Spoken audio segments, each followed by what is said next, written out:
আরে না, আমার জুতাটা তো খুব খারাপ। হে, তুমি এটা কি জুতা পরছো? এটা তো খুব খারাপ। প্লিজ বন্ধুরা, একটা লাইক সাবস্ক্রাইব করে দাও। ভাই আমাকে একটা চাকরি দিন, আমি এখানে চাকরি করে অনেক টাকা পেতে চাই। এখানে আমার চাকরি হয়ে গেছে, সবাইকে আমি ঠান্ডা দিচ্ছি, সবাই ঠান্ডা খান।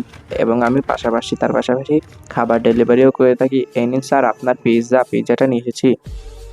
হ্যাঁ হ্যাঁ ভাই, সবাই নেন, সবাই নেন, সবাই খান, পেপসি খান। এবার আমি ঝাড়ু দেই, তাতে আমি বেশি টাকা পাবো, অনেক কাজ করব। হ্যাঁ স্যার, আমাকে বেতনটা দিন। হ্যাঁ, অনেক টাকা এখানে তো। এই টাকা দিয়ে আমার একটা নতুন জুতা হয়ে যাবে। বন্ধুরা তোমরা দেখো ভিডিওটা। তো আমি যাচ্ছি এখন জুতার দোকানে, একটি গিয়ে নতুন একটি জুতা কিনবো। হ্যাঁ, এই জুতাটা সুন্দর আছে, এটা স্বর্ণের জুতা। এই জুতাটা পরে খেললে আমি ফার্স্ট হব। হ্যাঁ, আমার কাছে এখন পর্যাপ্ত পরিমাণ টাকা আছে, এই নিন স্যার। হ্যাঁ হ্যাঁ, এখন আমি জুতাটা পরে নেই, মাঠে খেলতে নামবো। আরে, তো ওর কাছে অত সুন্দর জুতা কি করে আসলো বন্ধুরা?